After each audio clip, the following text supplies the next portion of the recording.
তোলৈ মনত পৰিছে, তোলৈ মনত পৰিছে, বুকুখন ঘনাই বিষাইছে, মন মোৰ বুঢ়া মাৰিছে অতীতৰ সেই দিক বলয়লৈ। তোৰ সৈতে কৰিছিলোঁ কত কাজিয়া, কিমান মাৰপিট। মই কৈছিলোঁ তই মোৰ একমাত্ৰ অশান্তি, তই কৈছিলি মই তোৰ ভাতৰ কাঁই। তোৰ সৈতে চলিছিল কাজিয়া সকলোতে, খাওঁতে, পঢ়োতে, গা ধুওঁতে, দুৰ্গা পূজা আহিলে কাপোৰ কিনোতে। লাহে লাহে তই ডাঙৰ হলি, চাওঁতে চাওঁতে তোক এখন ঘৰলৈ কইনা সজাই উলিয়াই দিবৰ হ'ল।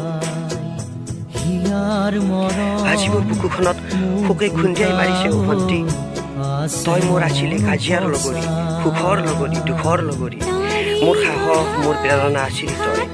মই ভবা নাছিলোঁ কাজিয়াত গালি পৰা মোক মাৰিবলৈ খেতি অহা ছোৱালীজনী যে ইমান দৰদী, ইমান আৱেগিক হ'ব। হতাশাত ভাগি পৰিলে ইমান ধুনীয়াকৈ সাহস আৰু প্ৰেৰণা দিব। তই ভালে কুশলে থাক, তোৰ সুখে মোৰ সুখ, মোৰ মৰমৰ ভনীতি। শাওণ মাহৰ পূৰ্ণিমা তিথিত এই পবিত্ৰ ক্ষণত তোৰ কুশল কামনা কৰিছোঁ মই। তই সদায় হাঁহি মুখে থাকিবি দেই মোৰ মৰমৰ ভনীতি। ইতি তোৰ দাদা কবি দীপু শৰ্মা, আবৃত্তি দীপু শৰ্মা।